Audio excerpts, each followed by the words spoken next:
Sanjaya Darah asli na soma Gela na Jawa na pedang dewa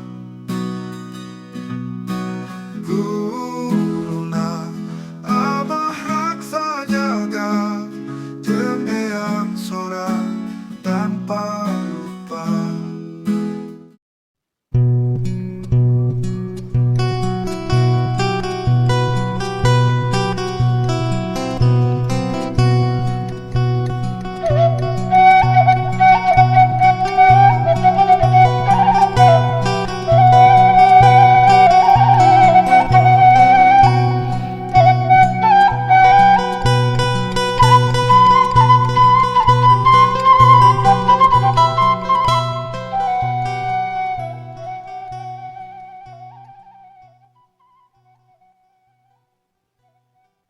Assalamualaikum warahmatullahi wabarakatuh. Sampurasun mitra kaum dangu baraya tepas sudah di mana bayayana.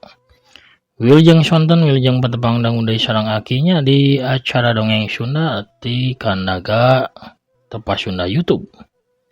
Kumaha daramang sadayana, alhamdulillah upami daramang manya mugi-mugi wae sadayana ya dina ginajar kawilujengan dekirang sapapaosna.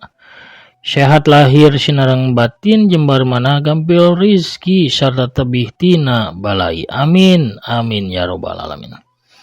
Urang ngeureuy deui pamirsa raskeun hanca anu katunda nyaeta lalampahana Sanjaya Galunggung dina jejer carios Ratu Candana Sutra. Anu ayeuna nincak kana bagian ka-8. Kumaha rasan ieu carios teh urang Bandungan we sasarengan sakedap deui.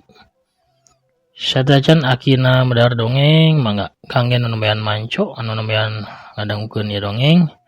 Ulah asa-asanya di subscribe we di toel tombol loncengna supados aya notifikasi upami akin raskeun hanca dongeng.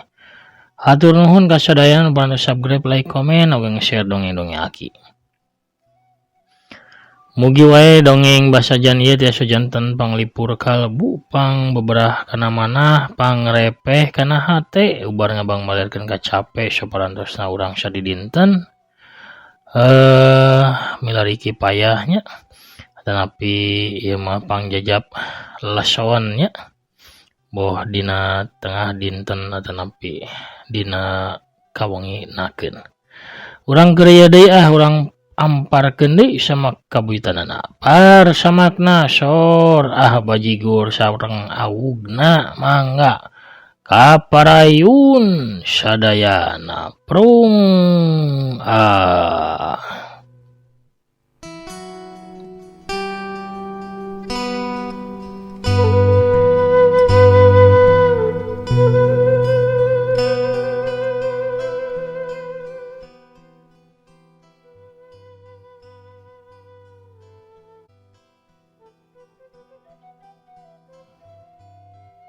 Naon tujuan anjeun wani milu campur urusan kuring jeung ieu awewe? Ceuk ranggu pura.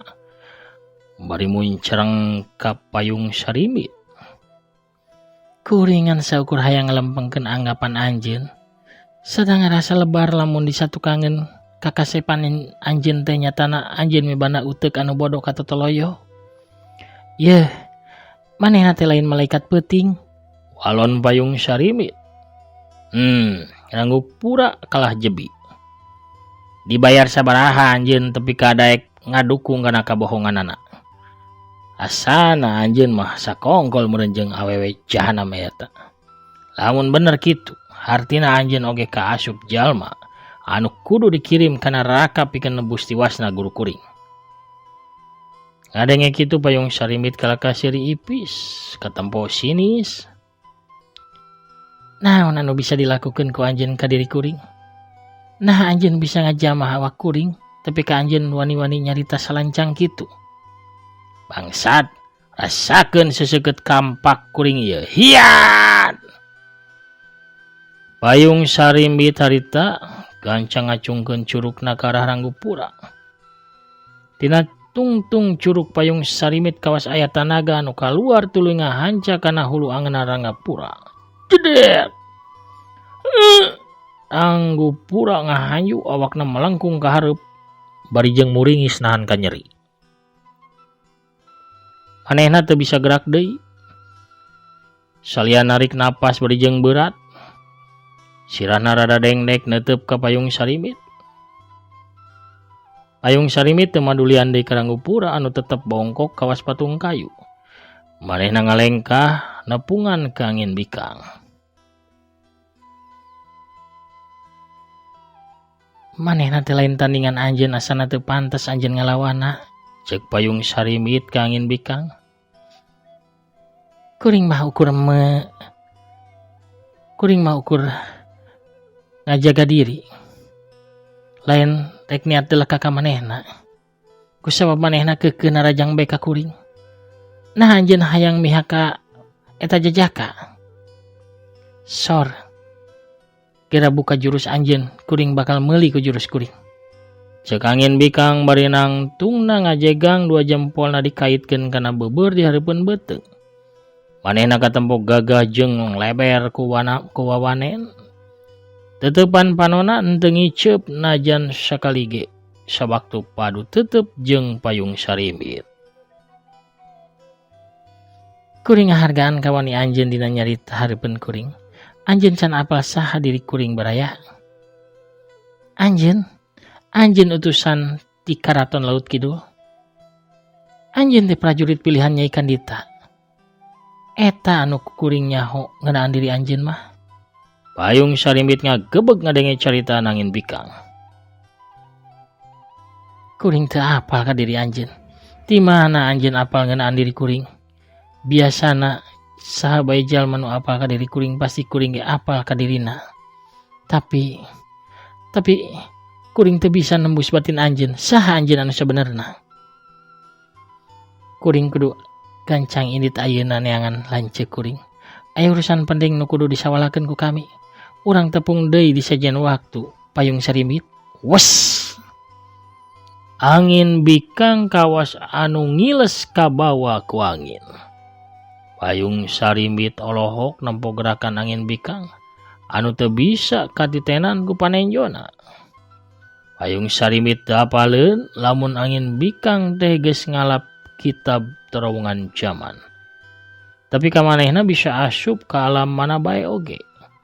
Malah angin bikang bisa aya di zaman nu bakal datang oge asup ka zaman anu geus lila kaliwat. Tina kitab terowongan zaman, angin bikang oge meunang ilmu pikeun nembus batina batur sarta ngonci atawa nutup batina sorangan sangkan henteu katembus ku indra katujuh jalma sejen. Jawara perang dewa anu harita ngagunakeun ilmu sadap sora sangkan bisa ngadengekeun obrolan payung sarimit jeung angin bikang. Oge ngarasa reuas sawaktu angin bikang bisa nyebutkeun saha sabenerna ari payung sarimit.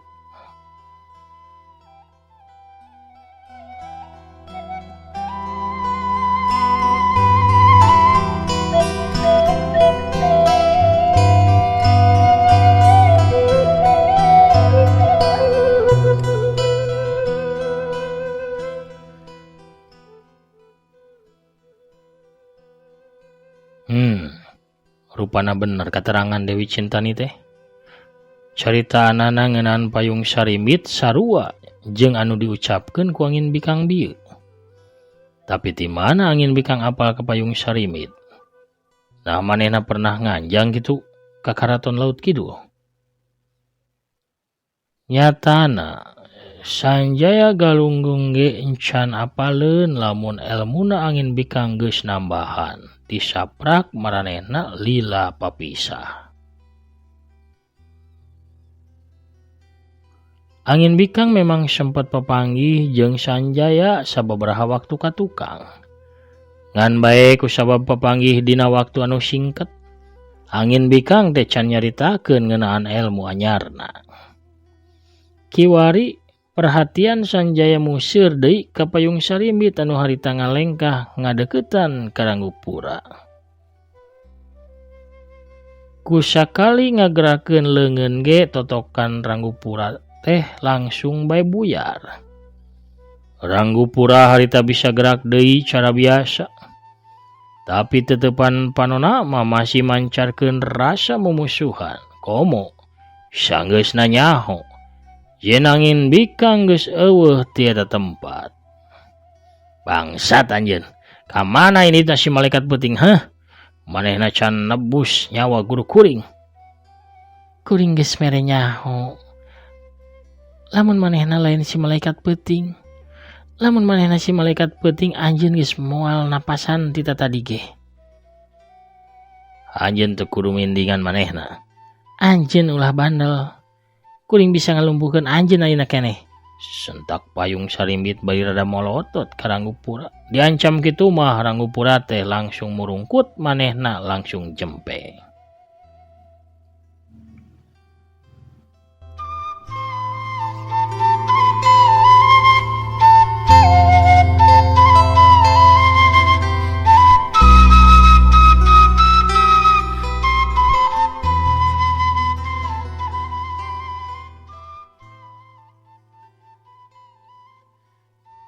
Mendingan ge anjeun teh gancang mulang. Ulah coba-coba ngelawan awewe tadi. Lamun manehna tega ka anjeun geus ngajolor jadi banusan. Nu pasti mah manehna lain malaikat peuting. Manehna teh angin bikang kawas pangakuanana anu kadenge ku kuring di tempatnya muni kuring tadi.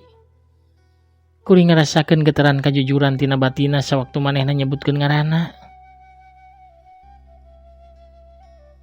Terus saha tuh si malaikat peuting anu sabenerna? Malaikat peuting mah geus eueuh. Nu muncul ayeuna ieu malaikat palsu. Tanyakeun ka arwah guru anjeun, pasti guru anjeun ngajawab lamun malaikat peuting ti Gunung Sojiyama mah geus lila tilar dunya. Kusabab umurna ge geus kolot pisan. Lamun seug cenah ayeuna muncul jalma anu gaya jeung tagogana mirip jeung malaikat peuting. Eta mah malaikat kajajaden alias malaikat palsu. Jalma anu keur diporo ku sababaraha urang pihak. Anjeun ulah milu moro manehna. Sabab ilmu anjeun can aya satungtung kukuna ilmu si malaikat palsu eta. Ranggupura ngahulang sakadapan. Tapi kadenge deui payung sarimbit teh nyarita. Yeh mending ge anjeun gancang mulang bae. Keun antep sina batur we nu moro si malaikat palsu mah. Anjeun kali ngadago beja tiwasna jalma jahanam eta. Nya tuh kuring rek mulang. Cek Ranggupura nurut. Sigana bae sorot panon payung sarimbit ngandung kekuatan goib anu bisa nalukeun jalma sejen sangkan nurut kana ucapan dirina. Ranggupura gancang ninggalkeun eta tempat. Sanggeus Ranggupura init, payung sarimbit harita malikeun badana pikeun ninggalkeun eta patempatan tapi ngadadak kadenge sora anu ngagero. Payung sarimbit daguan heula.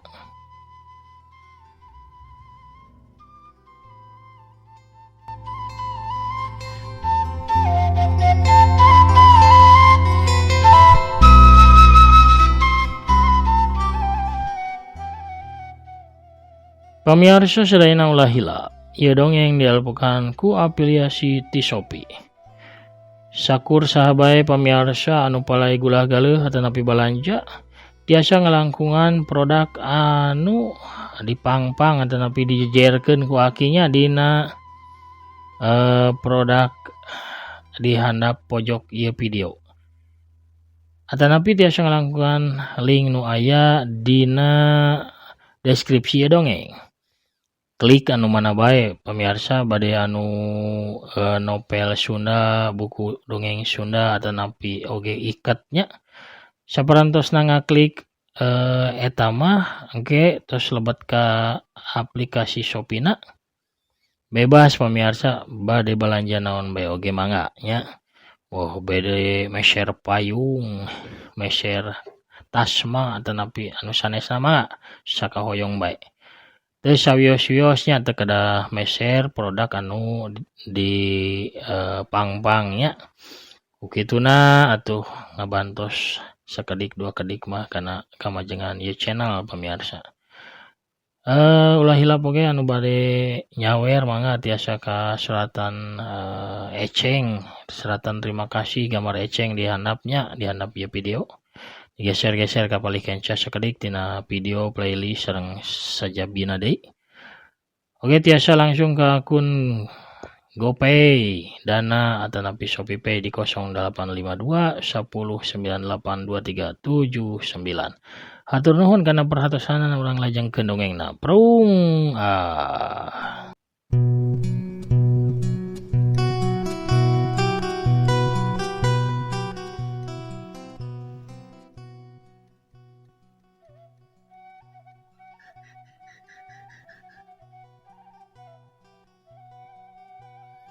Payung sarimit gancang Malik breh kabireunge. Sanjaya harita keur ngolebat lumpat nurunan lamping pasir. Sakicep ge si jajaka kasep di kabaya kayas anu bibirna katempo ambu cuy beureum teh geus nangtung di hareupeun payung sarimit. Si Wanoja geulis utusan ti karaton Laut Kidul Sri Ipis.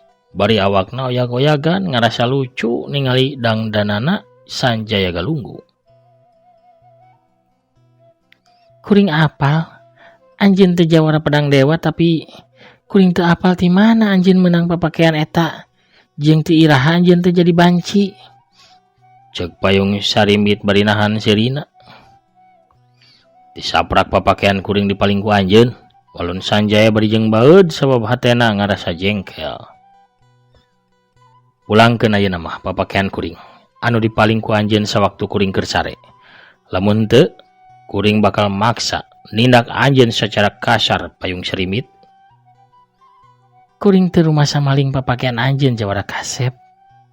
Walon payung sarimit bari nahan sirina deui. Rupana anjeun mah kudu dipaksa ku cara kasar. Sok bayari anjeun rek maksa jalma anu teu boga salah mah. Ceuk payung sarimit bari tetep tenang. Manehna ngalengkah ka sisi bari ngangkat dua leungeunna ka gigir. Neangan tempat anu lega pikeun ngadu kasaktian. Sanjaya oge gancang ngalengkah ka sisi bari panonna neuteup ka Wanoja nu mibanda bibir pika uruyeun eta. Payung sarimit kalah imut ngagelenyu. Nyeun hate Sanjaya jadi ngageter kapangaruhan ku getaran gaib tina paneutupna payung sarimit. Sok tarajang kuring. Tangtang payung sarimit bari imut ngagelenyu manik kareueut naker. Hayo tarajang kuring, anjeun bakal ditangkep ku kuring sarta moal dilepaskeun deui. Sanjaya ngeureunkeun gerakanana, batina ngagerentes. Sial aing, kunaon tangtangana jadi kawas kitu. Wah, bahaya lamun dilayanan teh. Bisa-bisa aing digabrug ku manehna ditangkep pageuh teu dilepaskeun deui. Cilaka 70 lamun kaya kieu jadina. Sanjaya ngahulang cicing dina kabimbangan hatena. Manehna jadi kawas banci anu bingung nangtukeun arah lengkahna.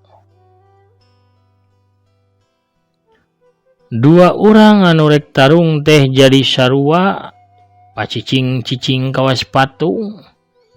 Tapi panona mah masing-masing ge masih padu teuteuk.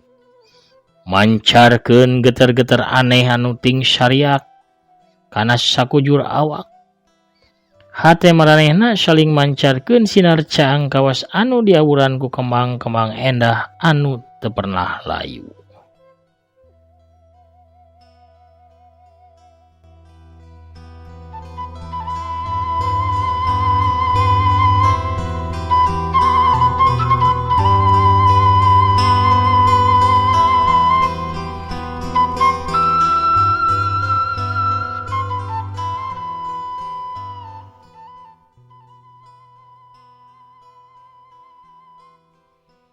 Sigana ya. Manehna hayang ngajiret aing ku kakuatan gaib pamikatna. Pikir Sanjaya. Keun sia. Ku aing bakal dilawan ku ilmu imut dewa anu teu pernah gagal nalukeun hate awewe. Lamun manehna hayang nalukeun aing, manehna sorangan anu bakal pasrah sumrah di hareupeun aing. Jurus imut dewa teh jurus anu bahaya pikeun lawan jenis Sanjaya. Awewe nu kumaha bae ge, awewe sagalak kumaha ge, awewe sasombong kumaha ge, lamun kena ku pangaruh gaib jurus imut dewa, eta awewe bakal kasmaran ka Sanjaya. Hasrat jeung gairahna bakal ngegalura. Jurus imut dewa kawas racun anu hese disingkahan jeung dimusnahkeunana pikeun sakur awewe anu paadu hareup atawa adu hareupan jeung jawara pedang dewa.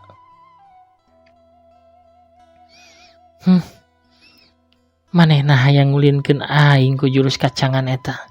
Cilaka sorangan manehna lamun hayang ngadu kakuatan pamikat jeung aing. Asana memang kudu dibere pelajaran sangkan manehna teh sombong ku jurus kacangan eta.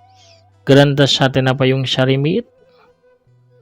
Antukna ngadu paneuteub teh lumangsung lila.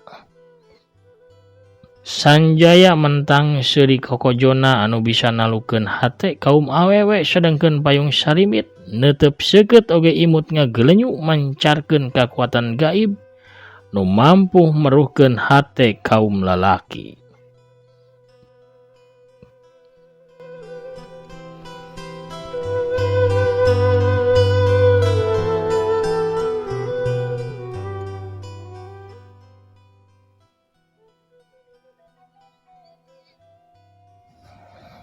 Aduh, hate aing kunaon jadi surser kieu ya. Boa-boa aing keuna ku panah asmara jijieunan. Teu, aing teu meunang kapikat ku manehna. Ceuk Sanjaya dina batina.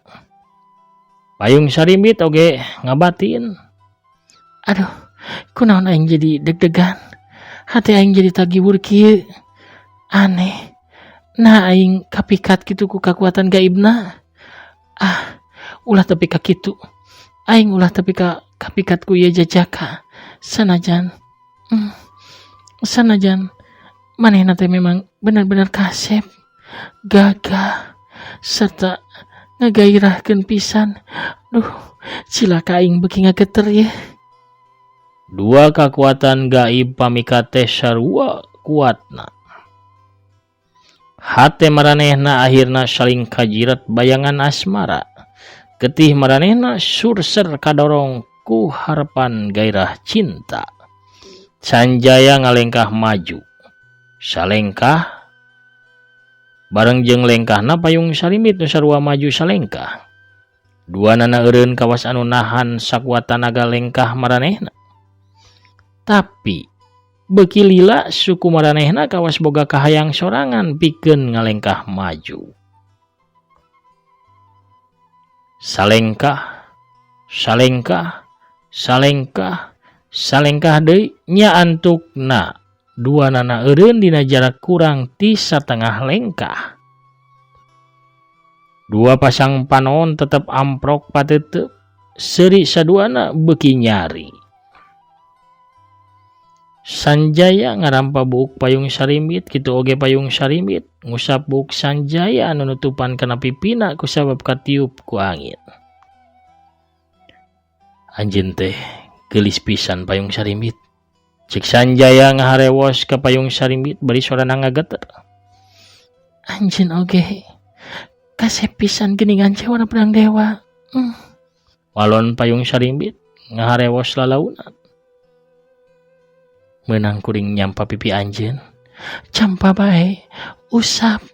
Nu mana bae anjeun resep. Sanjaya, dede, Sanjaya sayang. Geter-geter dina dada beuki narikan. Maranehna ngarasakeun geteran eta kacida endahna. Nu antukna mah pipi maranehna pantel beuki karasa endah. Tapi ka akhirna mah bibir maranehna anu paantel. Dua insan beda jinis teh kawas anu kasirep ku kaendahan anu luar biasa hebat. Tapi ka Sanjaya ngantep dirina digalentoran ku payung sarimit. Payung sarimit oge ngantep dirina ditangkep pageuh ku jawara pedang dewa.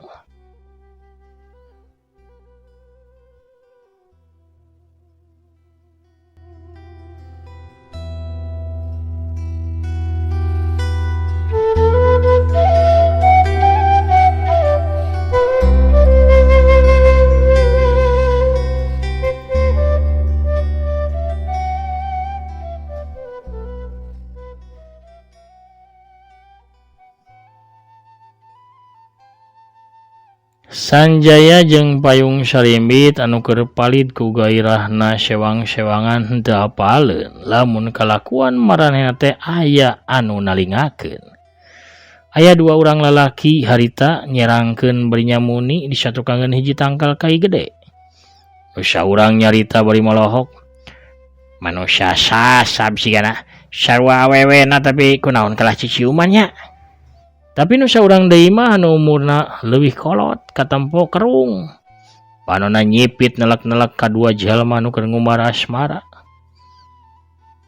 Eca, cilaka. Eca mah jawara pedang dewa jeung bahaya lamun kitu. Jalma kolot eta awakna rada bayuh-yuh. Make papakean kawas pandita warna kulawu. Buk barasna rada ipis. Eta jalma teh saurang tokoh kolot anu katelah nyaeta Resi Pakar Pantun.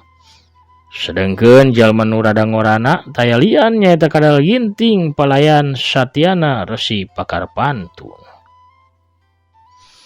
Dina kayan kitu kolebat jeleg. Disatukangan Resi Pakar Pantun jeung Kadal Ginting adadak harir hiji bayangan beureum. Atuh Kadal Ginting jeung Resi Pakar Pantun ngarenya gruas langsung malik ka tukang. Breh katempo. Geus ngajegan nangtung saurang awe tengah tubuh di samping jangkung make kabaya beureum. Leungeun kencana ngelek boboko sedengkeun leungeun katuhna nyeklan nyiru anu disuhun dina luhur sirahna. Hayo kapanggih keur naon? Keur ngintip nya ieu si Abah si Aki jeung Mang Kadal eta meniting darpong ngintip saha uluh ngintip nu keur bobogohan ieu mah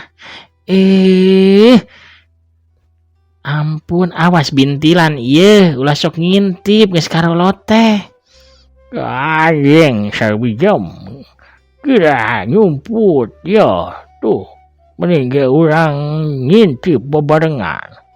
Nyabilah ulah sok gitulah ulah sok usil mending ayo reureungan lalajo anu keur inhoy tuh lain ieu mending ge jalajan aug heula ieu mumpung ibi mawa aug anu amis saos kareueut matak dediekeun ka beuki nasi Aki ieu Mang Kadal tah kukurawuna oge nyanak ieu mending ge lalajona teu nanaon tapi kan ngeunaheun mah bari jajan bari huap ieu ngahuapkeun aug atawa kukurau pohara pamirsa kuno rojolna bisarwiti atuh urang cekapkeun heula dongengna dugi ka dieu.